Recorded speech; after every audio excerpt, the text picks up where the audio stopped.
여호와는 나의 목자시니 내가 부족함이 없으리로다. 그가 나를 푸른 초장에 누이시며 쉴만한 물가으로 인도하시는도다. 내 영혼을 소생시키시고 자기 이름을 위하여 의의 길로 인도하시는도다. 아멘. 우리 함께 여는 찬송 부르겠습니다. 찬송가 218장 내 마음과 정성을 다하여서.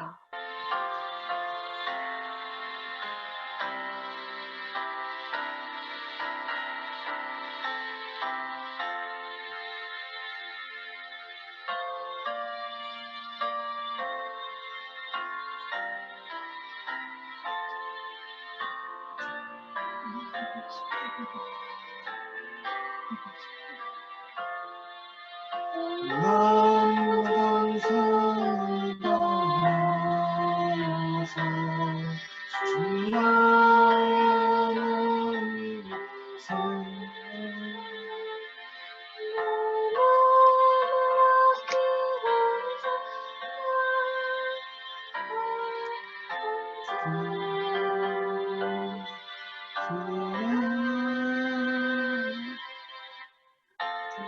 이곳에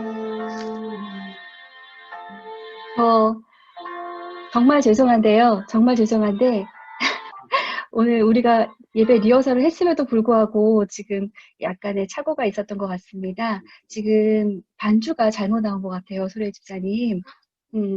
218장, 네, 218장 다시 찾아주시겠어요? 죄송합니다. 네, 죄송합니다. 네, 그런데, 네, 다른 음으로 그 가사를 하시는 놀라운 적응력이 정말 돋보였습니다. 감사합니다. 네, 정말 훌륭하십니다. 새 찬송가가 아닌가요? 아니면 우리 그냥 무반주로 부릅시다, 오늘은. 네, 무반주로, 네, 218장 무반주로 부를게요. 네. 내 맘과 정성을 다하여서 주 너의 하나님을 사랑하라.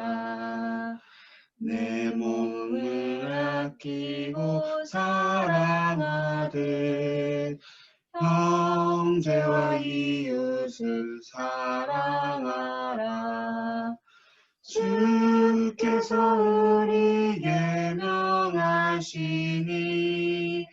그 명령 따라서 살아가리. 널 미워해 치는 원수라도 언제나 너그럽게 사랑하라. 널 핍박하는 자 위에서도 신실한 마음으로 복을 빌라. 주께서 우리에게 명하시니 그 명령 따라서 살아가리. 항상 주님을 멀리하고 형제를 사랑하지 못하였다. 이러한 죄인을 사랑하사 주께서 몸버려 죽으셨다. 속죄의 그 사랑 받으니 몸 내 생명 다 바쳐 충성하리. 아멘.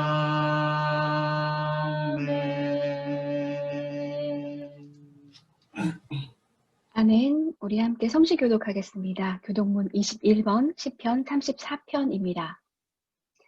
내가 여호와를 항상 송축하며 내 입술로 항상 주를 찬양하리이다.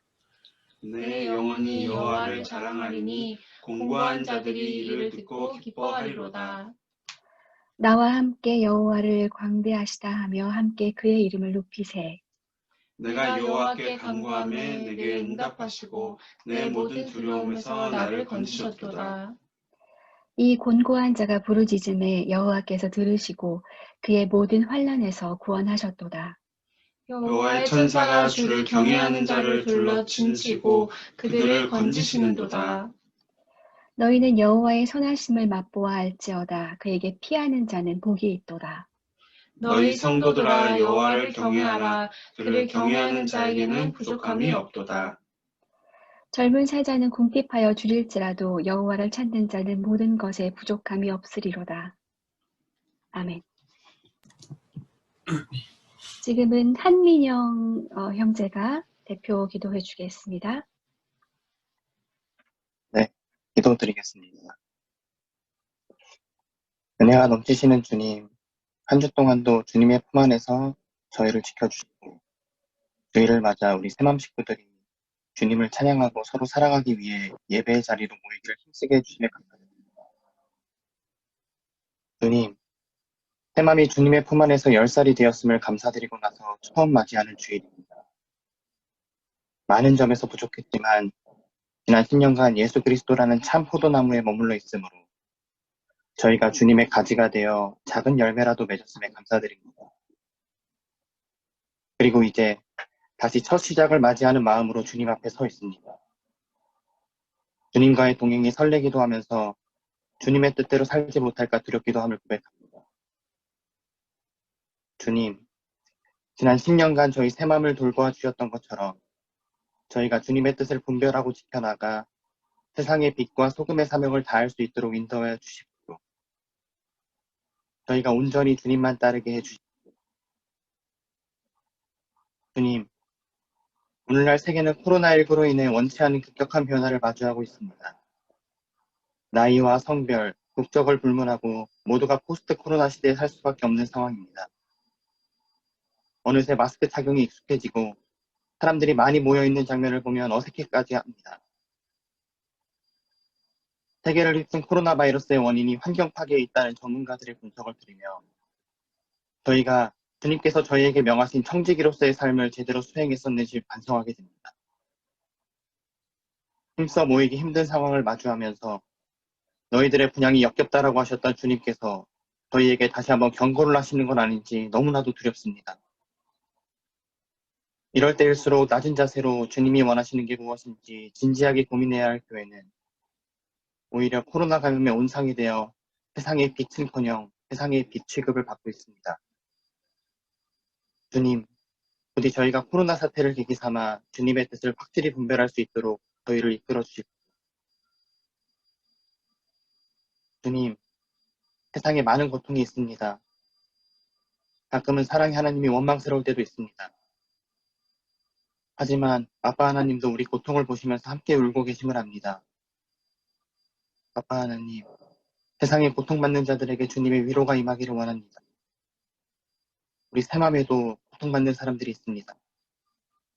고통받는 모든 새맘 식구들에게도 주님 위로의 손길로 어루만져 주시기 원합니다. 주님, 코로나가 세계를 휩쓰는 와중에도 복잡한 정치적 이해관계와 열강으로 인한 왜곡된 역사를 원인으로 내전이나 전쟁을 겪고 있는 세계 여러 나라를 위해서 기도합니다. 그 전쟁의 포화 속에서도 가장 열악한 상황에 놓여 있을 아이들, 여성들을 위해 기도합니다. 전쟁으로 인한 난민들을 위해 기도합니다. 주님, 그들과 함께 있어 주십시오. 주님, 저희가 그들과 함께 있게 하여 주십시오. 사랑이 넘치시어 우리를 위해 자기 자신까지 내어주신 주님, 이제 모든 것을 주님께 의탁합니다. 아빠 아버지께서는 모든 일을 하실 수 있으시니 저희의 기도를 들어주시고 저희의 간구함을 외면치 말아주십시오. 그러나 저희 뜻대로 하지 마시고 아빠 뜻대로 하여 주십시오. 이 모든 말씀 우리 주 예수 그리스도의 이름으로 기도드렸습니다. 아멘. 아멘. 네, 지금 이 시간에 선용자 권사님께서 성경 봉독 해주시겠습니다.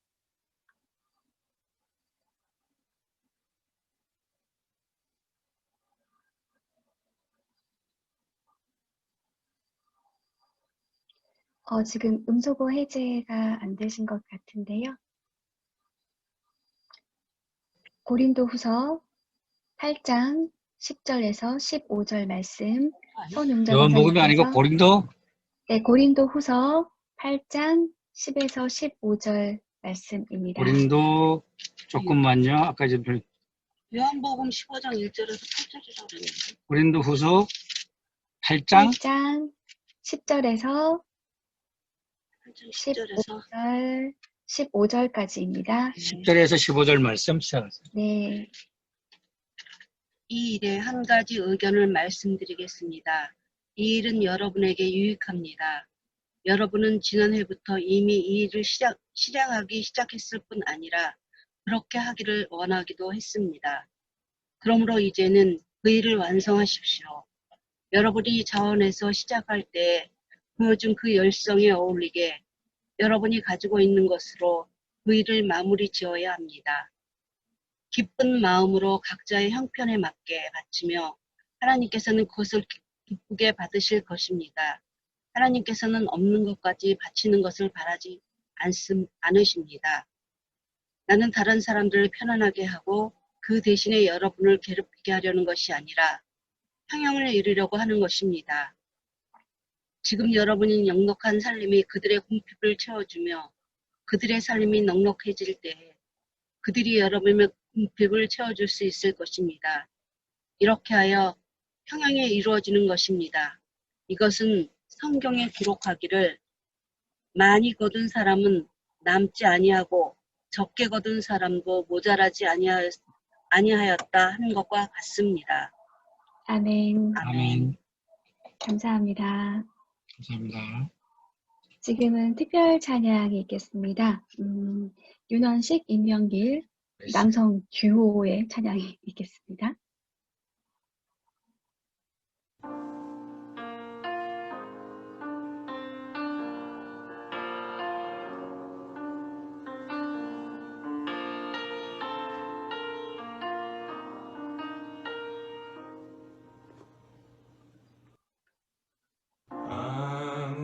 아무것도 두려워 말라. 주 나의 하나님이 지켜주시네. 놀라지 마라. 겁내지 마라. 주님 나를 지켜주시네.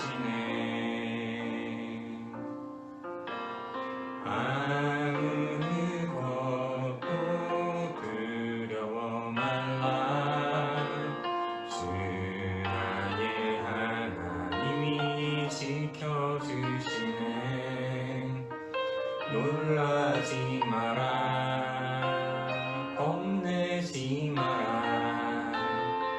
주님 나를 지켜주시네.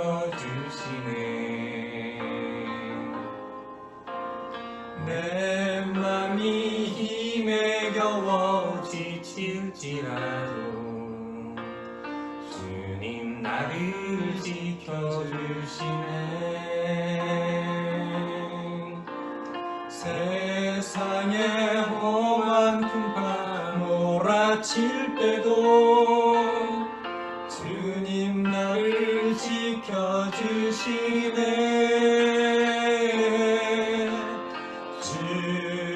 주님은 나의 산성, 주님은 나의 요새, 주님은 나의 소망, 나의 힘이 되신 여호와.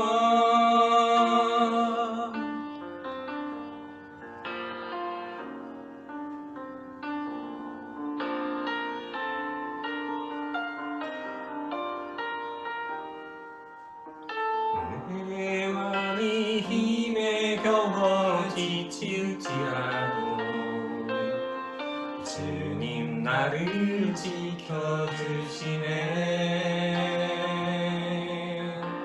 세상의 험한 풍파 몰아칠 때도 주님 나를 지켜주시네.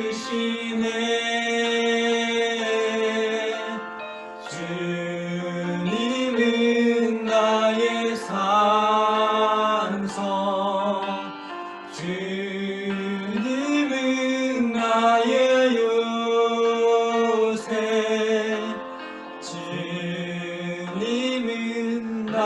소망 나의 힘이 되신 여호와 나의 힘이 되신 여호와.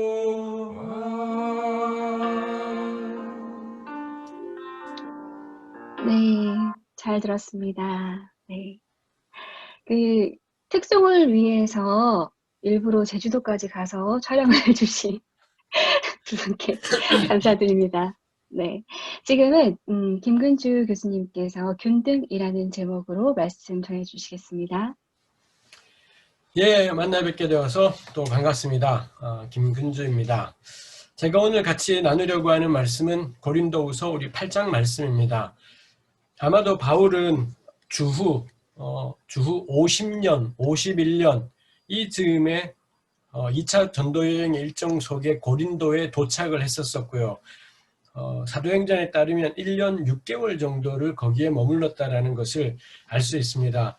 오늘 우리 10절 말씀에 보면 여러분이 지난해부터 이 일을 실행하기 시작했다 해서 오늘 우리 다루려고 하는 내용이 1년 전에 지난해 고린도 교회에서 이루어졌던 일들 그거와 연관해서 바울이 이 고린도 후서라는 편지를 보내게 되고 그런 내용들을 다루고 있는 것을 볼 수가 있죠. 그래서 우리가 8장 이야기를 다루지만 사실 이 8장이 진즉 고린도 교회 안에서 있던 어떤 상황 그리고 1년 전부터 시작했던 일들 그리고 그 다음에 이런 이야기들이 있습니다.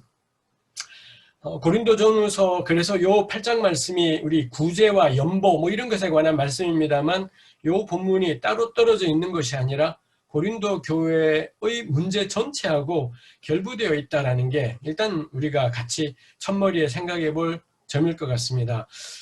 사실 제가 시간이 좀 더 있다면 제가 지난달처럼 길게 하지는 않으려고 마음을 먹고 있습니다만 그래서 오늘은 짧게 하겠습니다만 하여튼간에 의도는 그렇지만 결과는 어떻게 될지 하여튼 최선을 다하겠습니다만 그래서 앞부분에 고린도 교회의 문제에 대해서는 더 이야기할 수는 없을 것 같습니다. 다만 여기에 문제가 고린도 교회 내에 영역 싸움이 있었고요.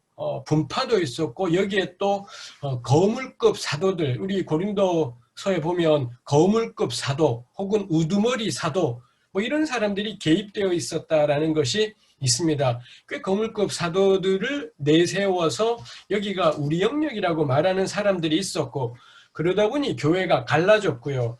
그 다음에 그 갈라진 것 가운데 또 하나의 원인이 지혜, 신령한 것에 대한 추구입니다. 고린도 교회 안에 이런 영적인 일들에 대한 추구가 꽤 있었고 그리고 그런 영적인 추구하고 신령한 지혜라는 것하고 맞물려 있더라라는 것입니다. 그리고 또 한 축에는 바울에 대한 실망이 있습니다. 바울이 보낸 편지, 아마도 고린도전서 같은 이런 편지를 보고서는 바울이 대단하구나 싶었는데 막상 바울을 본 사람들이 이 바울에 대해서 실망을 해요. 이 사람 참 변변치 못하다 이런 생각들을 했다라는 게 우리 성경에 나오는 것을 볼 수가 있지요. 거물급 사도들의 추천을 받은 사람들이 있고 반면 바울은 너무 변변치 않아 보이고 뭐 이런 것들이 고린도 교회 내의 문제가 있고 그 가운데 오늘 우리가 생각해 보려는 이 고린도후서 8장 말씀이 있습니다. 고린도 전서 후서에 일관된 주제들이 여럿 있지만 그 중에 하나가 바로 이 구제 혹은 우리 옛날 개역 개정판 성경으로는 연보라고 하는 우리 교회에는 연보라는 말이 뭐 많이 쓰였지 않습니까? 구제 혹은 연보 문제가 이 본문 이 고린도 교회 문제에 꽤 많이 끼어 있습니다. 해서 고린도전서 16장도 이 성도들을 돕는 연보에 관한 이야기를 바울이 뭐라 하고 있고 그 다음에 고린도 후서에서는 우리 지금 보려는 고린도 후서 8장에도 나와 있고 그 다음에 9장에도 이 문제를 또 길게 다루고 있는 것을 볼 수 있습니다. 결국 전서와 후서에 걸쳐서 이 연보 문제가 구제연금 문제가 다루어지는 거죠. 뭐 그런 점에서 이 구제연금 문제는 단지 그 문제만이 아니라 고린도 교회에서 바울이 겪고 있는 어떤 어려움 그리고 고린도 교회가 가지고 있는 봉착해 있는 어떤 어려움 그 안에 갈등, 분파, 대립, 영적인 것에 대한 사모 이 모든 것들 속에서 바울이 이 구제연금 문제, 연보 문제를 굉장히 중요하게 다루어가고 있더라라는 것입니다. 그래서 제가 바라기로는 이 본문을 통해서 바울은 왜 이렇게 이런 맥락에서 연보 문제를 강조하는 걸까? 이게 갈등 속에 있는 교회를 향한 적절한 권면인 걸까? 그리고 바울은 어떻게 이런 권면에 이르게 된 걸까? 뭐 이런 것들을 오늘 본문을 보면서 생각해 보려고 합니다. 우리가 읽기로는 10절부터 15절까지의 말씀을 읽었지만 8장 1절부터가 다 같은 맥락 속의 말씀입니다. 먼저 8장 1절부터 5절까지는 마케도니아 교회가 어떻게 구제연금에 참여했는지 이걸 바울이 먼저 이야기하고 있습니다. 우리 사도행전에 나오는 혹은 이 고린도서에 나오는 마케도니아 교회라고 하면 그게 가장 대표적인 교회가 빌립보 교회가 있고요. 그 다음에 데살로니가 교회, 이 두 교회가 마케도니아 지경에 있던 우리에게는 가장 잘 알려지고 익숙한 교회입니다. 그 빌립보 교회에 있었던 우리 빌립보서에서 빌립보 교회를 볼 수 있고요. 그 다음에 데살로니가 교회도 우리 데살로니가 전서 뭐 이런 혹은 후서 이런 것이 있어서 우리가 데살로니가 교회를 짐작할 수가 있죠. 바울이 고린도 교회 권면하기에 앞서서 먼저 이야기하는 게 1절에 보니까 우리 다들 뭐 성경을 보고 계시면 좋겠습니다. 1절에 보니 하나님께서 마케도니아 교회에 베풀어 주신 은혜를 너희들이 꼭 알았으면 좋겠다. 뭐 이렇게 표현을 합니다. 그 은혜의 내용인 즉슨 2절에 보니 그들에게는 큰 환난의 시련이 있었고 기쁨이 넘쳤고 극심한 가난이 있었다. 이 세 개는 어울리지 않습니다. 큰 환난의 시련, 어떤 일인지는 자세히 나오지 않습니다만 큰 환난의 시련이 있고요. 또 하나는 극심한 가난도 있습니다. 우리 환난이니 가난이니 지긋지긋해요. 이런 말들이 뭐 우리 겁나 좋게 가난은 아름다운 뭐 이렇게 될 수도 있지만 우리 알지 않습니까? 얼마나 가난이라는 게 지긋지긋한 건지. 그리고 큰 환난의 시련, 이거 좋아하는 사람은 변태인 겁니다. 이 피약성 변태 성령, 그럴 때 막 환난 당하면 겁나 기뻐하고 제정신이 아닌 사람들이지 않겠습니까? 정상적이라면 환난은 좋은 게 아니에요. 시련도 좋은 게 아닐 겁니다. 근데 큰 환난의 시련, 이 극심한 가난이 있는데 또 하나 이 사람들에게 있었던 게 넘치는 기쁨이 있었다라는 거예요. 그러더니 어떻게 하느냐?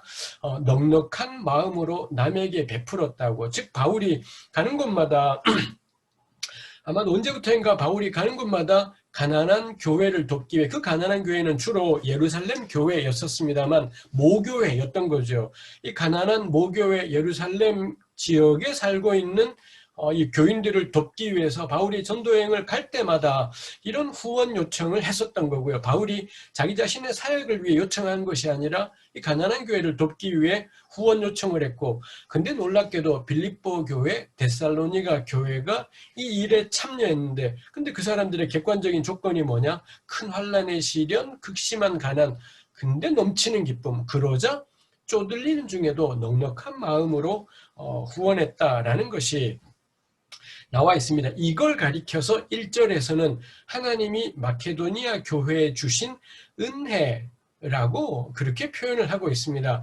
우리 1절에도 은혜라는 말이 있었고요. 그 다음에 4절은 이걸 가리켜 그들은 성도들을 구제하는 특권에 동참하게 해달라고 우리에게 간절히 청하였다가 있습니다. 거기 우리 세번역 성경이 특권이라고 번역한 게 1절에 은혜라고 번역된 같은 단어입니다. 그래서 우리 세번역 성경이 대한성송회가 밑에 나나주를 달고 특권, 요거를 밑에서는 은혜라고 뭐 이렇게 표현하고 있기도 하죠.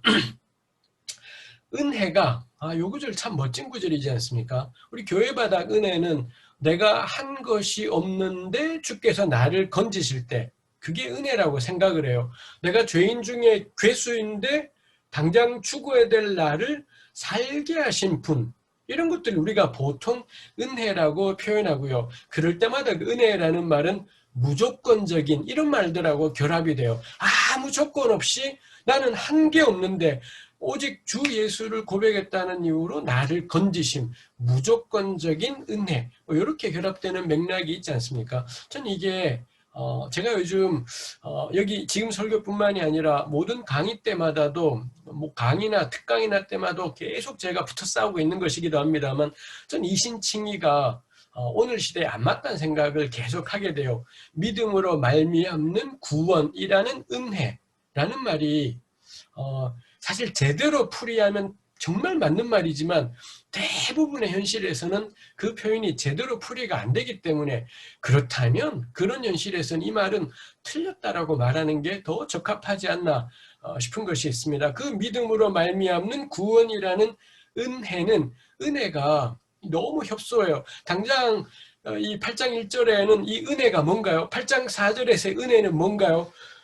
자기들은 지금 너무 가난하기 때문에 너무 시련이 너무 많은 삶이기 때문에 지 앞가림도 버거운 거예요. 자기 앞가림하기도 버거운데 놀랍게도 이 데살로니가 교회가 우리도 예루살렘 교회를 돕는 일에 참여하게 해달라고 요청을 해요. 보통은 돈을 좀 받아야 되는 사람이 우리 이 좋은 사역에 참여합시다 막 호소하고 설득하면 그래? 들어보니 돈이 필요하겠네 나도 뭐 이렇게 되는 건데 데살로니가 교회, 빌립보 교회, 이 마게도냐 교회 사람들은 우리도 꼭 예루살렘 교회 돕는 일에 우리도 꼭 참여하게 해주세요.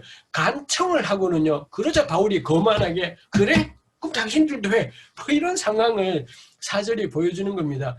이걸 바울은 은혜라고 표현하는 겁니다. 그래서 은혜는 무조건적인 거, 좀 그런 이해가 지극히 협소하고 부적절하다 싶은 겁니다. 그럼 당연히 그것도 은혜이겠죠. 내가 한 것이 없는데 나를 살리셨네. 도 은혜이겠지만 우리 같은 사람들인데도 불구하고 남을 돕는 일에 참여하게 하시네. 이걸 바울은 은혜라고 그렇게 표현하고 있는 것입니다. 그래서 제가 제대로 표현하면 맞는 말이다라는 게 은혜라는 말을 은혜가 달리 말하면 사실 이 히브리 헬라 말은 선물입니다. 은혜 혹은 선물. 뭐가 선물이냐 할 때 받을 자격이 없는 사람한테 주는 것. 이게 선물인데 딱 맞는 말입니다. 근데 그 선물이라는 것이 뭐냐? 나같이 지약가리면 급급하고 자기 새끼 돌보기에만 내 식구 챙기기에만 급급하던 사람이 다른 사람을 섬기는 일에 참여하게 하시고 다른 사람의 어려운 처지를 돌아보는 사람에 참여하게 하신 것. 이게 선물이다라는 겁니다. 이걸 가리켜서 바울은 은혜라고 표현하더라라는 것입니다. 사실 우리가 곰곰이 생각해 보면 이런 이야기도 우리가 전에 교회에서 들었다 싶기도 합니다만 사실상 우리 교회에서 은혜니 선물이니 할 때에는 전 이런 의미가 빠져버린 채로 다루어진다 싶은 것이 있습니다. 이 바울이 데살로니가 교회를 그렇게 표현하고 있죠. 2절에서 극심한 가난에 쪼달리면서도 넉넉한 마음으로 남에게 베풀었다. 세 번역이 워낙 풀어버렸기 때문에 그래서 잘 안 보이는 것이 있습니다만 그 구절을 개역 개정판은 이렇게 번역했습니다. 환난의 많은 시련 가운데서 그들의 넘치는 기쁨과 극심한 가난이 그들의 풍성한 연보를 넘치도록 하였다. 이 연보라는 단어를 개역 개정이 쓴 게 있고요. 세 번역은 그걸 눈치채기 어렵게 만들어 놓았어요. 연보에 해당될 만한 단어가 2절에서는 보이지가 않습니다. 뭐 세 번역이 취지를 살렸고, 근데 단어는 사라져서 약간의 아쉬움이 있습니다만 여기에 연보라고 우리 교회에서 여기 우리 삼암교회도 나이가 조금 있는 형제 자매님들이 계시지 않습니까? 우리한테 연보는 뭔가 헌금입니다. 우리 주일날 교회 내는 헌금을 전통적으로 우리는 연보라는 말로 써왔지 않습니까? 근데 그 연보라고 번역된 헬라 말이 있습니다. 뜻밖에도 그 헬라 말은 하나, 원이라는 영어가 있잖아요. 하나 혹은 하나임, 원네스, 하나임 뭐 이런 것을 의미하는 단어입니다. 원래 기본적으로 쓰일 때의 의미가 하나, 하나임 이런 것인 건데 거기에서부터 이게 기본인 거고요. 이 기본적인 의미에서 발전한 것으로 단순함, 하나, 싱글이다 보니 싱글레스, 단순함 뭐 이런 의미가 되기도 하고요. 그 다음에 그러다 보니 진실함이란 의미도 생겨났습니다. 그러다 보니 또 하나 생겨나는 게 온전함 이런 의미도 있습니다. 원래 의미는 하나예요. 하나라는 뜻을 가지고 있던 것이 이게 고대 그리스 세계에서 원래는 하나 이렇게 쓰이다가 그러다 보니 하나라는 게서 파생될 수 있는 게 이 단순함, 진실함, 온전함 뭐 이런 의미들로 성경에 쓰이는 거죠.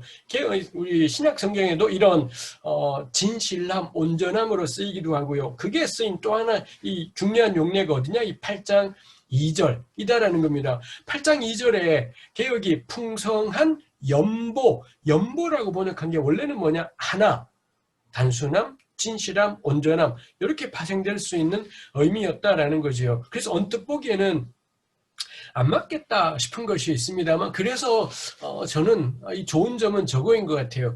원래는 하나, 기껏 파생되는 게 단순, 진실, 온전인데 근데 2절에서는 이게 뭐지 할 때 관대함이 될 수가 있는 거고요. 그래서 이 단어가 어떤 곳에서는 막 관대함 뭐 이렇게 쓰이고 아마도 여기서는 넉넉함으로 번역이 된 걸까? 세번역 번역자들이 넉넉이라고 반영한 걸지 베풀다라고 반영한 걸지가 저는 약간은 모호한 점이 있겠다 싶습니다. 그렇지만 말하고자 하는 취지는 또렷한 겁니다. 가난한 예루살렘 교회를 돕기 위해서 돈을 냈습니다. 근데 그 돈을 가리켜서 바울은 뭐라고 표현하느냐? 너희의 하나됨을 보여준 거라고. 너희의 단순함을, 너희의 진실함을, 너희의 온전함을 보여준 거다. 뭐 이렇게 이 바울이 표현하고 있는 것입니다. 그러다 보니 이게 시간이 지나면서 아예 관대함이 되고 아예 후원금 뭐 이런 의미까지 가게 되었지만 저는 바울이 이 단어를 썼을 때 참 우리가 생각해 볼 만하다 싶은 거죠. 우리가 돈을 모으지 않습니까? 새맘교회도 누군가를 외부로 보내건 내부에서건 돈을 우리가 모아서 전달할 때가 있죠. 그때 그 돈의 진짜 취지는 뭔가요? 우리의 하나됨입니다. 우리의 그 상대를 향한 우리가 하나라는 것, 그 다음에 상대방을 향한 우리의 진실함, 그리고 상대방을 향한 우리가 후원하고 돕는 기관이건 개인을 향한 우리의 온전함, 뭐 이런 것들이 반영된 게 그 후원금이다라는 거죠. 사실 우리가 그래서 돈을 보내지만 사실은 돈을 보내는 것이 아닙니다. 돈을 모으지만 사실은 돈을 모으는 게 아니라 당신과 우리가 하나입니다. 그리고 당신을 향한 우리의 마음이 이러합니다. 마음을 그 상대를 향해 보내는 것이지요. 그래서 저는 5절이 납득이 되었습니다. 그들은 우리가 기대한 이상으로 하나님의 뜻을 따라서 먼저 자신들을 주님께 바치고 우리에게 바쳤다고. 이 사람들이 얼마의 액수를 헌금했을지 모르겠습니다. 근데 그 돈은 뭔가요? 돈이 아니에요. 자신을 하나님께 드림이었다라는 거고, 하나님께 드린 사람들이 자기 자신을 이웃에게, 가난한 예루살렘 교회, 가난한 이웃에게 바친 것. 그게 바울이 마게도냐 교회들에게 받았던 후원금의 의미다라고 이렇게 생각을 하고 있지요. 액수가 상관이 없습니다. 극심한 가난이라고 했고 넉넉하게 베풀었다고 하지만 가난한 사람의 넉넉한 건 우리 절대적인 액수로는 그리 많지는 않았을 것 같습니다. 근데 바울이 이렇게 표현해요. 명백히 돈이 오가고 있는데 여기에 사용된 단어들은 굉장한 단어들이 쓰여 있습니다. 이걸 좀 더 또 보여주는 게 4절에서 다시 거기 특권이라는 게 은혜라는 단어를 특권으로 번역했다 했습니다만 그들은 성도들을 구제하는, 거기에 구제라고 번역된 헬라어가 디아코니아라는 단어인 거고요. 그 다음에 구제하는 특권에 동참하게 해달라. 동참이라고 번역된 헬라어 단어는 코이노니아입니다. 굉장하지 않습니까? 우리 새만교우들도 디아코니아라는 말을 들어보신 적이 있을 것 같습니다. 보통 우리 맥락에는 봉사, 뭐 이런 봉사나 사역, 섬김, 뭐 이런 뜻으로 디아코니아가 쓰이고요. 코이노니아는 정말 사방에 다 쓰이잖아요. 교제가 되기도 하고 참여가 되기도 하고 하여튼 간에 거기 특권이라는 단어는 은혜였었고요. 그러니 디아코니아, 은혜, 코이노니아 정말 굉장한 기독교 신앙에 있어서 진짜 굉장한 개념들이 이 4절에 왕창 동원이 된 거예요. 근데 이 실체는 뭐냐? 후원금 모금입니다. 이 심란한 가난한 교회를 위한 돈 얼마를 모아서 전달하는 이런 작업인데 근데 이 작업을 바울은 디아코니아니 코이노니아니 은혜니 이런 은혜란 말을 제가 한글로 계속 하는 게 은혜에 해당하는 헬라어는 우리가 일상에 잘 안 쓰기 때문에 굳이 알 필요는 없다 싶습니다만 하여튼 엄청난 신학적인 개념들이 쓰여요. 아, 이거 참 멋지다 싶은 거죠. 겁나 고매한 어떤 걸 해서가 아니라 후원금 모으는 거예요. 우리 아마 새맘교회도 연말 되면 내년 후원금 뭐 이런 거 이야기하고 그런 예결산 그런 것이 있지 않겠습니까? 근데 그 일이 바울에게는 바울이 말하고 싶은 거 디아코니아니 은혜니 코이노니아니 이 쟁쟁한 것들 그게 뭘로 표현되냐? 돈으로 표현되는 것이 있더라라는 것입니다. 그러고는 6절부터 5절까지가 이 마게도냐 교회의 본이었던 거고요. 6절부터가 이제 고린도 교회를 향한 이 바울의 권면이 있습니다. 당연히 여기에 너희들도 이 일에 동참하되 하면서 9절에 보면 그리스도께서는 부요하나 여러분을 위해서 가난하게 되었습니다. 이것은 그의 가난으로 여러분을 부요하게 하시려는 것입니다. 그리스도의 낮아지심과 죽으심 이 엄청난 주제를 바울이 뭐와 연결시키느냐? 가난한 교우들을 돕는 일 이렇게 연결시키죠. 뭐 계속 일관돼요. 가장 깊고 오묘한 진리 예수 그리스도의 구속과 죽으심, 십자가 이 엄청난 진리를 항상 돈과 연관된 혹은 돈으로 대표되는 지극히 일상적인 일과 연결시키는 것이 있더라라는 것입니다. 그리고 그 다음에 이제 우리 오늘 본문에 보시면 이제부터 오늘 본문인 거죠. 그래서 지금부터 해서는 본문 이야기를 해서 가능한 한 빨리 끝내보자 라는 것이 저의 지금 계속 남아있는 과제입니다. 지금이 11시 40분이지만 정말 제가 간절히 원해요. 12시까지 끝나면 정말 제가 더 바랄 나위가 없겠고요. 그리고 할 수만 있다면 12시 15분이 어디냐 싶은 마음도 있기도 해요. 제가 가끔은 새맘교회 가서 12시 반에 끝난 적도 있어서 정말 12시 반에 제가 설교 끝날 때 여러분들도 들으시느라 힘드셨겠지만 설교하는 저도 마음이 겁나 쫄았더랬습니다. 에이씨 오늘도 12시 반이야 하면서 겁나 심란했었는데 저도 새맘교회 교우들과 12시에 끝나는 역사를 만들어보자 싶은 것이 있습니다. 10절에 이런 말씀이 있었고 그래서 11절에 보면 여러분이 가지고 있는 것으로 하십시오. 12절은 각자의 형편에 맞게 하십시오. 그리고 12절 끝에는 없는 것까지 바치는 건 바라지 않는다고. 그래서 후원금에 참여하는 가장 명백한 기준은 뭔가요? 각자의 형편입니다.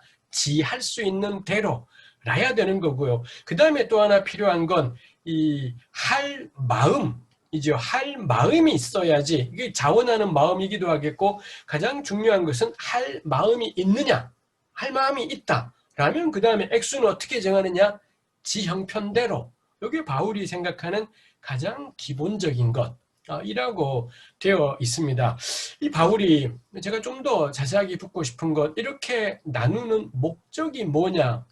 라는 것입니다. 이렇게 우리에게 있는 것, 내게 있는 것이지만 우리 다 부자는 부자대로 돈 쓸 때가 다 있는 거고 가난한 대로 마찬가지잖아요. 근데 이렇게 내게 되면 누구든 간에 이게 자원하는 마음은 있지만 하여간에 빠져나가는 것이 있지 않겠습니까? 13절에 그래서 바울이 그런 이야기도 해요. 나는 다른 사람들을 편안하게 하고 여러분들을 괴롭게 하려는 누군가한테 돈을 모아줘서 그 사람들은 기쁘지만 우리는 이 돈이 빠져나가니 불안한 이게 목적이지는 않다라고 다들 불안하긴 했던 것인 거죠. 다들 불안하고 이 후원금 내는 게 내 경제, 내 삶에 아무 문제가 없기 때문에 내는 것은 아니었다라는 겁니다. 바울이 굳이 이런 말을 하는 건 이렇게 하는 일이 이 데미지가 약간씩은 충격들이 오는 것이 있겠다라는 것이지요.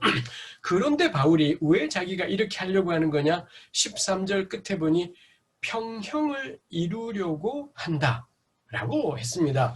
이 평형이라는 단어입니다. 이거를 개역 개정은 균등이라고 했고요. 그래서 제가 그거를 오늘 설교 제목으로 삼은 것입니다만 평형, 바울에게 있어. 그래서 보통 우리는 평형이라고 할 때 우리 일상에서는 평형은 이런 데 잘 안 쓰죠. 이런 맥락을 우리 균등, 개역 개정처럼 균등이라고 쓰든지 아니면 훨씬 더 일상에서 쓰는 말은 평등일 겁니다. 평등하게 하려고 라고 할 수가 있겠죠. 바울에게 있어서의 평등은 뭐냐? 우리 14절에 나와 있습니다만 이쪽이 넉넉하고 저쪽이 모자라면 넉넉한 데 걸 퍼서 모자란 데 넣어서 양쪽이 같아지는 것. 내가 또 모자라게 되면 저쪽이 남으면 저쪽에 남는 걸 퍼서 이쪽을 채워서 요게 바울이 생각하는 평등이라는 것입니다. 뭐 이미 우리 새맘 교우들께서는 짐작이 되시겠습니다만 우리는 이런 바울의 평등 개념에 바울의 평형 개념을 동의할 수 있을까라는 거죠. 보통 우리 사회적으로 평등이라고 할 때는 기회의 균등이지요. 지금 출발선이 어디이든 간에 똑같은 기회를 주는 것. 이제 이거 우리 이런 기회의 균등은 허망하다라는 걸 알고 있습니다. 왜냐하면 출발선이 너무 다르기 때문에 기회의 균등으로서의 평등은 세상에 존재하는 악을 더 깊어지게 만드는 것들이 되지요. 근데 문제는 기회의 균등조차도 안 되는 삶이 너무 많다 보니 기회의 균등을 요구하게 되는 것이 있기도 해요. 우리 코로나 시대가 일종의 기회의 균등이 있습니다. 미국 대통령도 코로나 걸리는 걸 못 막더라 라는 거고요. 그 다음에 가난한 사람도 코로나에 걸리고 정말 바이러스 앞에서는 누구도 이 마찬가지라는 점에서 정말 균등이겠다 싶은 것이 있습니다. 그렇지만 이게 그렇진 않지요. 미국 대통령이 코로나에 걸려서 뭐 뒤져도 좋겠다 싶은 생각도 들었지만 이 인간이 금방 괜찮아져서는 또 막 설치고 다니며 헛소리를 막 하는 것이 있더라는 것입니다. 근데 어떤 사람들은 코로나에 걸리면 정말 목숨이 왔다 갔다 하는 경우가 있지요. 부유한 사람이거나 젊은 사람이거나 건강한 사람한테는 같은 바이러스도 문제가 없지만 가난하거나 나이가 드신 분이거나 몸이 어디 이미 아프셨던 분들은 코로나에 걸리면 훨씬 더 큰 타격을 가져온다는 점에서 이 코로나 바이러스가 모든 사람에게 균등하지만 모든 사람이 똑같은 결과를 가져오지는 않더라라는 점에서 딱 보여주는 것이 있겠습니다. 그 다음에 또 코로나가 가지고 온 변화로 우리 뭐 싱가포르 사례가 있었지 않습니까? 싱가포르가 방역 대책을 겁나 잘해서 뭐 괜찮았다 했었는데 우리 몇 달 전이던가요? 노동자 밀집 거주 지역에 확진자가 생기면서 그리고 이게 막 쭉 퍼져나가더니 싱가포르 전역으로 확산되었다라는 뭐 이런 이야기 들은 적이 있습니다. 최근 싱가포르의 상황이 어떠한지는 제가 모르겠습니다만 그것도 참 단적인 사례인 거죠. 싱가포르도 어지간히 중앙에서 강력히 통제하는 나라이다 보니 초기부터 엄청 잘 대응을 했던 건데 근데 노동자 밀집 지구 거기서부터 퍼져나가자 이게 전체로 위태롭게 하는 것이 있지요. 이 코로나가 가난한 사람일수록 아픈 사람일수록 더 힘겨워요. 근데 그 사람들만 아프고 끝나지 않습니다. 거기에서의 확산은 사회 전체로까지도 얼마든지 이 확산되는 것이 있더라라는 것입니다. 우리가 정광훈 8.15 집회를 정말 규탄하지만 근데 그 사람들만 걸리는 게 아니라 사회 전역으로 퍼져버리고 넘쳐가는 것이 있더라라는 것입니다. 그 점에서는 가장 가난한 사람들 그 다음에 가장 힘든 사람들, 그 사람들까지 안전해지지 않으면 나머지는 안전하지 않구나 라는 것이죠. 가난한 사람일수록 더 큰 타격을 받게 되는 게 코로나입니다. 근데 가난한 사람들이 안전해져야지 그 지역이 안전해져야지 나머지 사회에 괜찮은 지역도 안전할 수 있겠다. 이것도 보여준 것이 저는 코로나의 모습이겠다 싶은 것입니다. 그리고 그게 제가 오늘 지금 나누고 있는 이 바울의 평형, 바울의 균등 개념하고도 맞겠다라는 것이죠. 바울이 왜 넉넉한 데 것을 퍼서 가난한 데 모자란 데다가 옮기려고 하는 걸까? 여기에 그런 표현들은 나오지 않지만 저는 그렇게 생각해 볼 수 있겠다 싶어요. 이 움푹 들어간 곳이 정상화되지 않는다면 전체는 정상이지 않다라는 것. 이게 바울의 생각 속에 있는 것이라는 것입니다. 그래서는 이쪽 걸 퍼서 저쪽으로 옮기려는 것이 있더라라는 것입니다. 또 한 가지 이 구절과 연관해서 제가 또 요리조리 따져보고 싶은 게 15절 말씀입니다. 15절이 성경 인용하는 것입니다. 많이 거둔 사람도 남지 아니하고 적게 거둔 사람도 모자라지 아니하였다. 요거 출애굽기 16장 18절 말씀을 인용한 것입니다. 출애굽기 16장은 만나 본문입니다. 우리 만나 이야기 아시지 않습니까? 광야에서 이스라엘이 먹을 것이 없었고 하나님께서는 매일 아침에 만나를 내려주셨고요. 근데 그 만나에 대해서 출애굽기 16장에서 표현하기를 그날 먹을 만큼을 내리셨고 그걸 거두어 가라 라고 되어 있습니다. 그날 먹을 만큼. 이건 개역이 훨씬 멋져요. 개역은 그것을 일용할 것. 여기에서 우리가 주기도문에 나오는 일용할 양식 뭐 이런 표현이 나오는 거죠.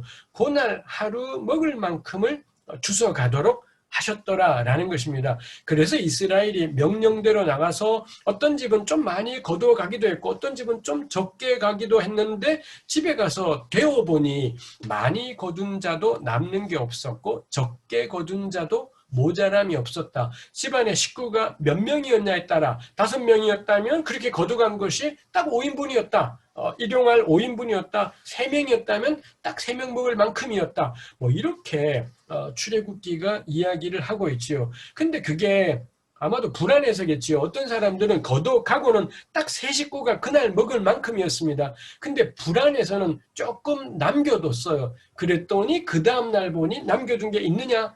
없어졌더라. 다 썩어버렸더라. 라는 것이죠. 그래서 거두간 것이 딱 그날만큼 해서 우리 만나 사건이 보여주는 건 일용할 양식이지 않습니까? 그래서 하나님께서 그 백성들을 먹이신다는 것, 하나님이 꼭 필요한 것을 공급하신다라는 것, 그게 만나 사건의 의미입니다.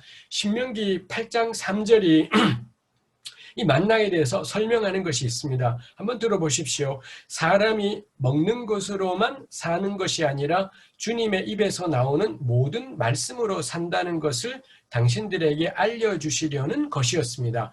출애굽기에서의 만나의 의미는 하나님이 우리에게 필요한 것을 공급하신다. 이거였고요. 신명기는 이거를 좀 더 흔히 말하는 영적으로 생각해서 떡만으로 되는 것이 아니라 하나님이 우리에게 꼭꼭 필요한 말씀으로도 먹이시는 거구나. 우리가 하나님이 주시는 말씀이 있어야 살겠구나. 뭐 이런 의미다라고 이 신명기는 만나 사건을 풀이하는 것입니다. 결국 출애굽기 16장이든 신명기 8장이든 하나님께서 우리를 영육간에 먹이신다. 이런 말로 우리가 묶어서 정리할 수가 있을 겁니다. 그렇게 생각을 하고 나자 저는 이 고린도후서 8장 15절의 바울의 인용이 놀라운 인용이다 라는 걸 생각하게 되었습니다. 출애굽기와 신명기는 제가 지금 간단하게 말씀을 드린 것처럼 출애굽기에서는 하나님이 우리에게 육체적인 양식, 그날 하루를 살아갈 육체적인 양식을 하나님이 주신다라는 의미인 거고요. 신명기는 그것을 해석을 해서 하나님의 말씀이 있어야 우리가 산다. 뭐 이런 의미로 해석을 한 겁니다. 어느 경우든 간에 하나님이 우리를 채우셔요 라는 것입니다.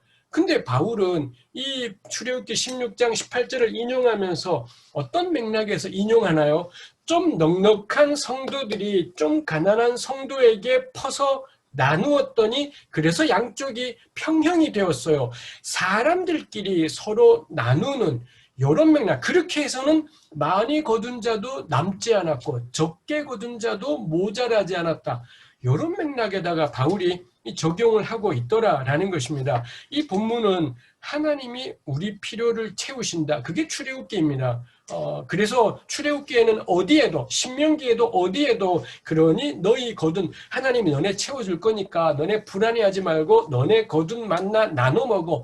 전혀 그런 의미는 출애굽기에 담겨 있지 않아요. 신명기 8장에도 만나 사건을 가지고 이후 섬김에 살아라로 전혀 연결하고 있지 않다라는 것입니다. 근데 바울은 넉넉한 교회와 모자란 교회 사이의 나눔을 통해 균등하게 되는 것, 여기에다가 출애굽기 말씀을 적용하고 있더라라는 것입니다. 바울이 구약을 가지고 와서 지금 문제를 해결하는데 구약의 맥락하고 안 맞게 풀이하고 있구나. 그렇게 끌어쓰고 있구나.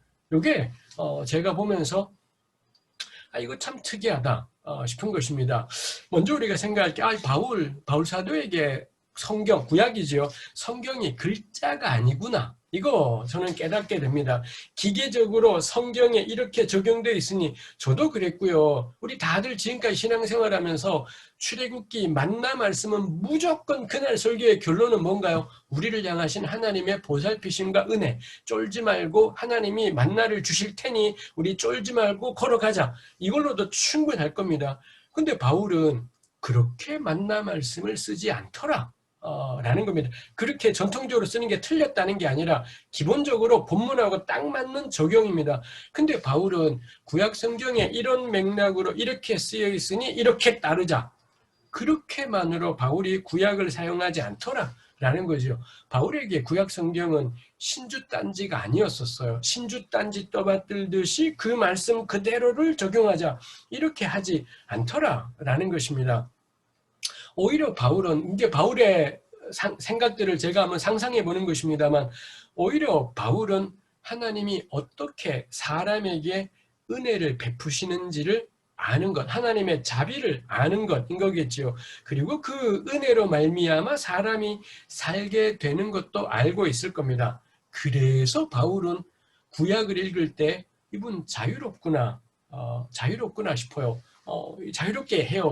근데 그렇다고 우리는 가령 성경을 자유롭게 해석하면 막 문제가 될 수도 있겠습니다만, 이건 좀 더 세밀한 이야기가 필요하겠지만 일단 저는 짚고 갈게. 바울이 자기 욕망 충족을 위해, 자기 욕심을 채우기 위해 성경을 자유롭게 활용하는 것이 아니라 하나님이 베푸시는 사랑과 자비 안에서 살아가기 위해 성큼성큼 성경을 자유롭게 사용하고 해석하고 적용하는구나. 이거 생각해 볼 수 있습니다. 그 다음에 두 번째, 이 본론으로 가면 하나님이 각 사람한테 필요한 걸 공급하신다. 그게 출애굽기 맞나요?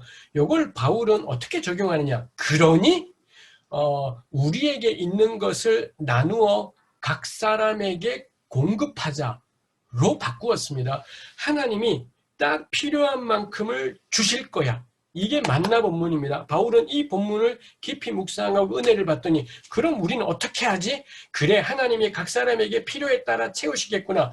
그러니 나는 나한테 있는 남는 걸로 옆에 있는 모자란 지체에게 주자. 이렇게 해서는 출애굽기의 말씀을 성취해요.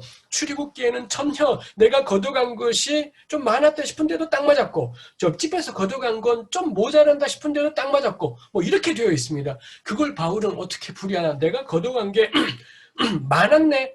그럼 요걸 퍼서 옆집에 갖다 주는 거고요. 그러자 옆집이 좀 적게 가져갔다 싶은데도 옆집이 주는 바람에 딱 맞아지고, 출애굽기에는 전혀 그런 내용 나오지 않고요. 그런 암시도 나오지도 않습니다. 근데 바울은 그렇게 성경을 해석했더라라는 거죠. 결국 출애굽기에서는 하나님이 하실 일이었던 것을 바울은 우리가 할 일로 바꾸어서 적용하고 있다. 하나님의 하실 일을 우리가 할 일로 바꾸어 버렸더라라는 것입니다.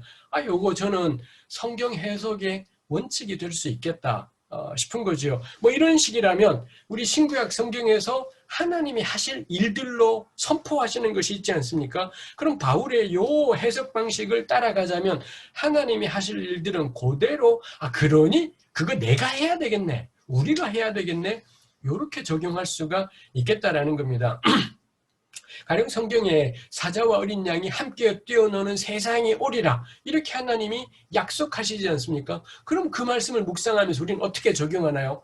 우리 그런 세상 만들어 가자라고 적용하는 것이 가능하겠다라는 것입니다. 이걸 생각하면 하나님의 주권적인 행하심, 이 하나님께서 온 땅의 왕으로서, 온 땅의 창조주이자 주권자로서 그가 행하실 거야에 관계된 내용들이 거의 대부분 그러니 그거 내가 하자, 그거 우리가 하자 이렇게 되겠더라라는 거죠. 사실 그게 우리 8장 1절 4절 말씀에서 제가 첫머리에 나누었던 것처럼 하나님의 행하시는 것을 받는 게 은혜만이 아니라 하나님의 행하시는 것을 우리도 행하게 되는 것, 이게 은혜다라고 나누었던 것하고도 연관되겠다 싶습니다. 새맘교우들의 그전 신앙 배경들은 어떠하실런지요? 저는 칼빈주의 속에서 자라왔고 정말 곳곳에 여전히 배어 있는 것이 있습니다. 칼빈주의 안에 이 개혁주의 신앙 안에 끝까지 면면이 남아 있는 것이 하나님의 주권적인 행하심, 그가 행하실 것이다 라는 것에 대해서 이게 가진 타당성이 있지요. 사람이 하는 일이 얼마나 작고 무가치하고 초라한 것인지, 그렇지만 하나님 그가 행하실 것이다에 대한 견고한 신뢰가 저는 개혁주의자들에게서 배울 수 있는 참 좋은, 하나님께 대한 견고한 신뢰가 참 배울 만한 것이겠다 싶습니다. 동시에 그 개혁주의를 바라보면서 절망하고 뒤지게 욕을 하게 되는 게, 이 인간들은 하나님이 하실 거다만 말하면서 그냥 자빠져 있다라는 느낌이 있습니다. 근데 우리 오늘 본문에 바울은 어떻게 하나요? 하나님께서 만나를 내리셨고 거둬갔더니 남지도 모자라지도, 이 본문을 가지고서는 우리가 남지도 모자라지도 않게 만들자, 이렇게 한다라는 점에서 하나님의 주권적 행하심에 대한 강조와 우리가 뭐라도 꼼지락거리면서 그 하나님의 행하심에 동참하는 것을 분리되지 않게 한다라는 거죠. 사실 저는 이게 맞지요. 하나님 행하심은 그분이 알아서 하시게 둬요. 하나님이 알아서 온 땅 가운데 그의 일을 행하실 겁니다. 그건 우리가 신경 안 써도 돼. 충분히 어련히 다 알아서 하실 겁니다. 우리가 할 건 뭔가요? 그 하나님의 주권적인 행하심이라며 선포된 말씀, 그 말씀을 내가 뭐라 꼼지락거리며 행하기 이겠다 싶은 것입니다. 하나님께서 주시는 복 가운데 장수가 있지 않습니까? 특히 부모를 공경하면 장수하리라, 뭐 이런 말씀들이 나와 있는 것이 있습니다. 근데 장수가 축복이 아닙니다. 우리 그러잖아요. 가난한데 장수하면 이게 축복이 아니라 고통입니다. 몸이 아픈데 이게 그냥 몸이 아픈데 정말 오래 살아버리면 자기도 고통이고 가족들에게도 고통이고 보통 일이 아닌 뭐 이런 상황이 되지 않습니까? 그래서 장수가 축복이려면 그게 왜 축복이 돼야 되나요? 그거는 나이 들어도 살만한 세상이기 때문에 장수가 복입니다.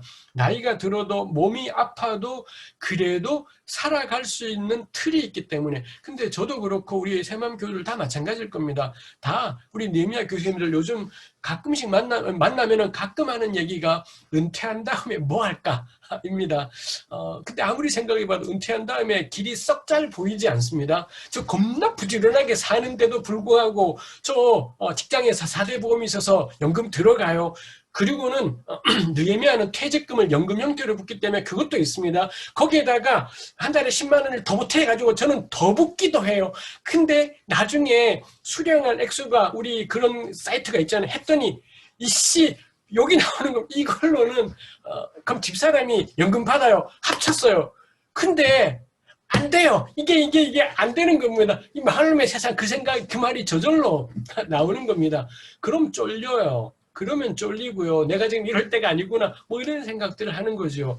노후를 개인에게 맡겨두잖아요. 그럼 다 쪼그라들어서는 한 푼이라도 아껴야 되고 막 이런 상황이 생깁니다. 정말 지옥 같은 세상일 거다고 전부 자기 노후를 돌보기에 급급해진 세상은 지금 우리 사회가 우리 신자유주의는 이 세상이 우리를 그렇게 만들지 않습니까? 노후를 개인의 문제로 만들어버렸습니다. 근데 노후가 개인의 문제가 되는 한 우리는 못 이길 거다 싶은 것이 있습니다. 근데 하나님이 부모를 공경하는 자는 장수한다라는 복을 말씀을 해요. 그렇다면 오래 사는 게 복이 되려면 전 사회 전체의 변화가 있어야지만 이 노후가 개인의 문제가 아니라 사회적인 문제인 거고 구조적으로 해결이 돼야 되고 사회복지나 이 법을 통해 이게 해결이 돼야지, 그래야지 저는 오래 사는 것이 복이 되겠다 싶은 것이 있습니다. 제가 말씀드리고 싶은 건 하나님이 하실 일은 하나님이 알아서 하실 겁니다. 우리는 뭐 하나요?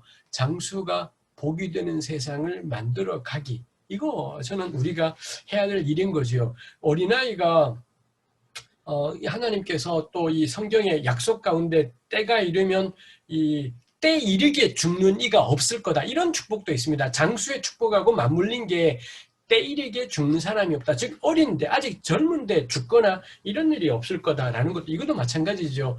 이렇게 일찍 나이보다 일찍 죽는 일이 없는 게 복이 되기 위해서는 어린아이든 청소년이든 청년이든 살아갈 수 있는 세상이라야지 때이르게 죽는 이가 없을 것이다가 이 복된 말씀이 되는 것이 있겠다 싶은 것입니다. 이런 거 생각을 할 때 바울의 이야기 우리 남는 걸 통해 저쪽 모자라는 걸 채워서 균등하게 평형을 이루게 하고 그러고 거기에다가 출애굽기 16장 말씀을 인용해서 많이 거두어도 남지 않고 적게 거두어도 모자라지 않았다.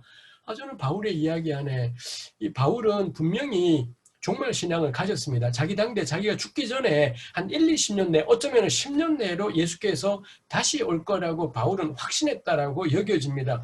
그런데도 불구하고 바울이 공동체 안에 요즘식으로 표현하면 사회 안전망을 만들어 가는 거예요. 사회 안전망을 만들어 가서 사는 게 재앙이 아닌 하루하루를 더 사는 게 고통이 아닌 복이 될 수 있게 하는 이런 틀들을 바울이 만들어가고 있구나 싶은 것입니다.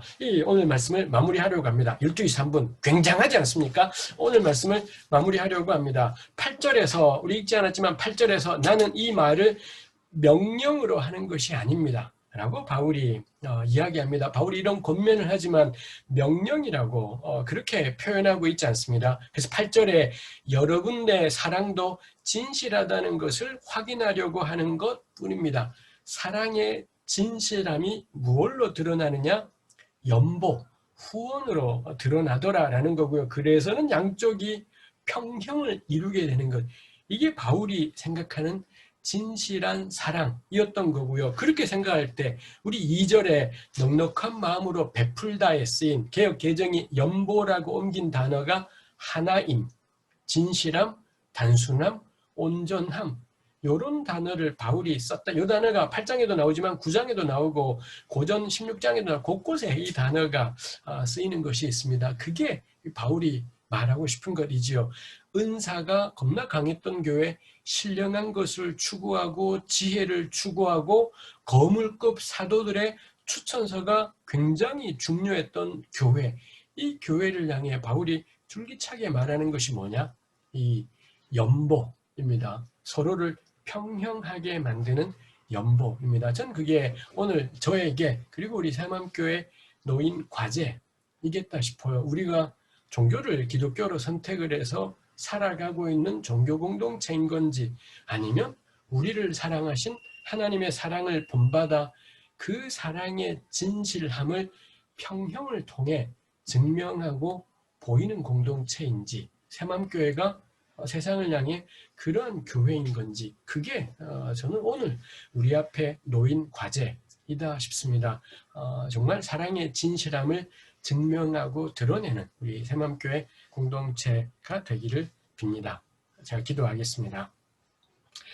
하나님 아버지, 이 1세기 교회가 극한 가난 중에서도 넘치는 기쁨이 그들에게 있어서 넉넉한 마음으로 베풀고 나누며 사랑의 진실함을 증명하였다라고 하였습니다. 이 첫 교회들이 그 어려운 환난 중에서도 남는 것을 모자란 대로 옮겨서 평형을 이루는 이 놀라운 일들을 이루어가는 것을 보게 됩니다. 하나님, 우리 시대에 이러한 교회가 정말로 이러한 역사에 참여하는 은혜를 경험하는 교회들이 곳곳마다 나타나며 세워지게 하시고 우리 새마음교회가 그러한 교회가 되게 하여 주옵소서.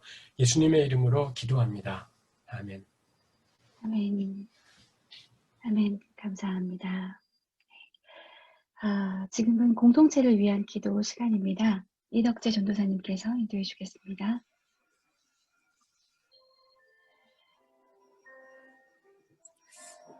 택배 노동자들의 사망 소식이 계속 들려옵니다. 10월 8일 사망한 택배 노동자는 보통 오전 6시 30분에 출근해서 밤 9시가 넘어야 퇴근했고 한 달 평균 배달하는 택배 상자는 8,000여 개였다고 합니다. 추석을 앞두고 정부와 택배 회사는 택배 분류 작업에 인력을 투입하기로 약속했지만 8일 숨진 노동자의 근무지에는 분류 인력이 투입되지 않았습니다. 살인적인 업무 감도로 택배업계 노동자의 사망이 끊임없이 이어진 현실을 위해서 함께 기도하기 원합니다. 먼저 산재보험 적용 제외 신청서가 대리로 작성된 의혹이 있습니다.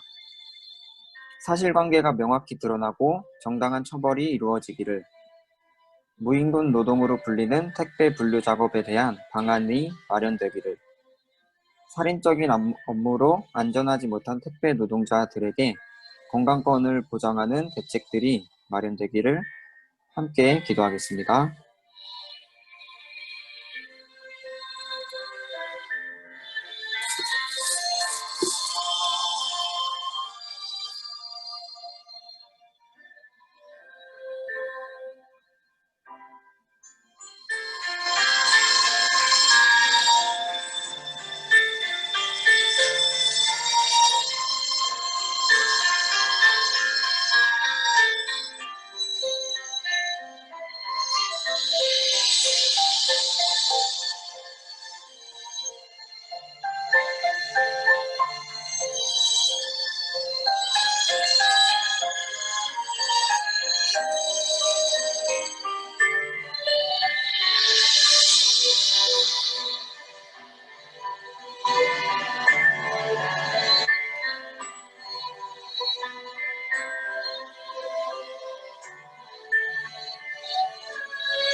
아멘.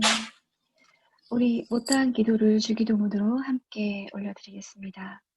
하늘에 계신 우리 아버지여, 아버지의 이름을 거룩하게 하시며 아버지의 나라가 오게 하시며 아버지의 뜻이 하늘에서와 같이 땅에서도 이루어지게 하소서. 오늘 우리에게 일용할 양식을 주시고 우리가 우리에게 잘못한 사람을 용서하여 준 것 같이 우리 죄를 용서하여 주시고 우리를 시험에 빠지지 않게 하시고 악에서 구하소서. 나라와 권능과 영광이 영원히 아버지의 것입니다. 아멘. 아멘. 지금 이 시간은 알리는 말씀이 있겠습니다. 한고루 권사님께서 해주시겠습니다. 네, 오늘은 김근주 교수님께서 설교해 주셨습니다. 설교 말씀에 대해 질문이 있거나 의견 나누실 분들은 말씀해 주세요. 네, 저 이명입니다. 네. 목사님 오늘 말씀 잘 듣고 잘 새깁니다. 그 말씀 들으면서요. 우리가 그 교회에서 연보하거나 헌금한다고 할 때 사람들이 보통 많이 생각하는 게 11조인 것 같아요. 그래서 그 11조를 하고 그 11조로 교회와 또 교회에서 행하는 뭐 어떤 뭐 사회구제라든지 이런 거에서 행해지니까라고 그 11조 뒤에 숨는 경우들이 좀 많이 있는 것 같다는 생각이 들어서 오늘날에도 그 11조가 그 계속 이어지고 있는데 우리 교회, 한국 교회 안에 그 11조에 사람들이 좀 그 많이 숨지 않나? 혹은 11조를 했으니까 하고 자기 위안을 삼지 않나라는 생각을 더불어 했습니다. 뭐 질문이라기보다는 어쨌든 그런 생각이 좀 들어서 같이 얘기를 해보고 싶었어요. 역시 전 대답이라기보다는 그러게요. 저는 11조의 가장 근본은 십시일반이라고 저는 생각을 합니다. 이 고대 이스라엘에서는 이 일상을 뭐 농사짓고 경작하는 이런 지파가 아니라 이 성소의 일을 맡았던 지파가 있었고 그 사람들이 땅을 안 가지는 대신에 남이 더 가지고 그리고 이 사람들의 것을 지원했던 것. 그게 11조였다라는 점에서 저는 11조는 좀 그야말로 십시일반이 원칙이었다라고 생각을 해요. 그래서 그리고 뭐 그 점에서 더더욱이 오늘날에 뭐 그 외에도 왜 모퉁이 남기라는 뭐 이런 말씀이 있기도 하지만 저는 그 11조가 이 정말 엄정한 기준이 될 수는 없겠다 싶은 것이 있습니다. 다만 각자가 내게 주어진 것이 다 나의 것이 아니라 하나님께서 나로 하여금 풍성한 삶을 살도록 허락하신 것이 있고요. 동시에 그렇다고 해서 이게 다 나만 가질 것이 아니라 함께 나누도록 이게 은혜이기 때문에 이럴 필요를 안 느끼는 게 은혜 못 받은 사람이고 이거를 함께 나누라고 주신 거나를 느낀 사람이 저는 하나님의 은혜를 받은 사람이라는 점에서 저는 그건 꼭 필요한 일일 것 같아요. 근데 그 기준이 전통적으로 10% 이렇게 잡아왔던 것인 거겠습니다만 저는 뭐 그게 기준일 거는 없겠다 싶어요. 각자가 알아서 해야 되는 것이 가장 바람직한 일이겠다 싶고요. 어떤 경우에는 사실 우리 교회들이 큰 문제 없이 굴러가는 이유는 누군가는 10의 1보다 더하는 사람들이 반드시 교회 공동체 안에 있고요. 그러다 보니 저는 교회가 문제없이 굴러간다 싶어요. 어떤 경우에 사람들은 뭐 10의 1에 해당되는 걸 못하는 사람들도 있지 않습니까? 그래서 대충은 평균이 이루어지는 것이 있겠다 싶은 것이 있습니다. 그래서 11조는 기준이 아닙니다. 그렇지만 현실적으로 저는 11조가 괜찮기도 한 게 그래야지 교회가 한 해 뭘 하려고 할 때 감이 와요. 교인들이 몇 명이고 11조를 요만큼 하겠구나. 그러고 보니까 이 정도 일을 할 수 있겠구나. 감이 오지 않습니까? 이게 막 아무 기준이 없어버리면 도대체 우리가 예측하기도 어려울 겁니다. 제가 유학 시절에 영국 교회는 이 돈을 얼마 내겠다라고 아예 연초에 작정을 해요. 나는 얼마를 내겠다. 그게 10의 1이든 2든 3이든 작정을 하고 그러면 그 교회가 한 해 동안에 어떤 일을 하는데 그림을 그릴 수가 있습니다. 근데 이게 없어버리면 각자 이제 11조는 기준이 아니니 각자 알아서 이래버리면 정말 물론 뭐 예년의 기준 이런 것이 생기기는 하겠다 싶습니다만 그래서 저는 하여튼 그럴 것 같습니다. 딱히 기준이랄 것은 없겠고 각자 마음에 오는 대로 하면 되겠다 싶은 것이 있겠고요. 근데 그게 너무 불규칙적이지는 않게 저는 각자가 약속을 지켜갈 수 있으면은 좋겠다 싶어요. 그래서 우리 교회 공동체 전체가 어떤 일을 하려고 할 때 어디에 얼마큼을 써야 될지를 정할 수가 있으니까요. 이런 말을 한다는 건 이 헌금은 어디에 쓰이는지를 우리 공동체 새마음교회 교우들도 그렇고 어디에 쓰이는지를 명확하게 알고 있어야 되고 근데 이런 정도의 일을 해야 되는데 돈이 없잖아요. 그럼 안 되는 거예요. 그건 뻔한 겁니다. 돈 내라. 당연히 돈을 내야지 뭐 이런 일들을 할 수 있는 거기 때문에 새마음교회가 어떤 일을 얼마큼을 하고 싶은지에 따라서 그럼 당연히 우리 교우들은 내가 n분의 1의 몫을 책임져야 된다는 것. 근데 누구는 n분의 1 책임이 버거우니 누군가는 n분의 3, n분의 5쯤 하고 누구는 뭐 더 못하는 거고 해서는 우리 교회가 하고자 하는 일들을 하는 것이겠다 싶어요. 뭐 연말에 우리 예결산 모임이 있지 않겠습니까? 올 한 해 동안 어떻게 쓰였는지를 확인하고 n분의 1로 나는 얼마큼을 감당해야 될지를 감을 잡고 근데 형편과 처지에 따라 가감하고 저는 그래야 될 거다 싶어요. 네, 좋은 말씀 감사합니다. 또 없으신가요? 네, 그러면 다음 주일은 온라인 예배로 이수연 목사님이 설교해 주십니다. 예멘 난민들이 운영하는 YD 케밥 하우스에서는 매주 화요일에 노숙자를 위해 식사를 제공하고 있습니다. 새마음에서도 뜻을 같이하여 다음 주 화요일 21일 식사 비용을 지원하기로 하였습니다. 또 6시 30분부터 시작되는 식사 배식 봉사에 참여하실 분은 김남원 선교부장님에게 연락하여 주시기 바랍니다. 난민을 위한 의류와 물품도 모으고 있습니다. 겨울 의류 및 담요, 전기장판 등을 모아 아래 주소로 보내주시면 감사하겠습니다. 또한 오늘 말씀처럼 새마음이 할 수 있는 일을 전해드리겠습니다. 새마음 기금을 연장합니다. 코로나로 인해 새마음 재난특별기금을 모으는 동안 한시적으로 한 달에 50만 원씩 연사회로 쓸 수 있었던 기금을 4회 더 쓰실 수 있도록 했습니다. 여러분이 사용해야 할 때 편히 사용할 수 있도록 마련되는 기금입니다. 필요하신 분들은 사무관리부장 김진 집사님께 이용하겠다고 문자만 보내시면 됩니다. 새마음 재난특별기금을 모금하고 있습니다. 코로나19로 인해 어려워진 가정을 도와 함께 살아가기 위한 재난특별기금에 관심과 참여 바랍니다. 새마음 계좌 국민은행으로 입금하시고 송금인란에 본인 이름과 함께 특별기금이라고 써서 보내주십시오. 건강과 생활에 어려움을 겪고 있는 새마음의 교우들과 그 가족들을 위해 꾸준히 기도해 주십시오. 이상입니다. 네, 감사합니다. 우리 함께 파송의 노래 부르겠습니다.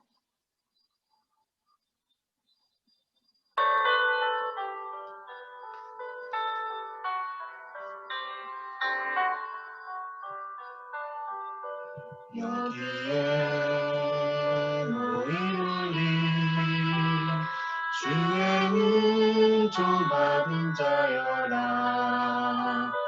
주께서 이 자리에 함께 계심을 아노라. 언제나 주님만의 찬양하며 걸어가리니 시험을 날 때도 함께 계심을 믿노라. 이 믿음도 굳세워 주가 지켜주신다. 어두운 밤에도 주의 밝은 빛 인도하여 주신다. 주님이 뜻하시니 대안이 되었더라도 언제나 주 뜻 안에 내가 있음을 아노라.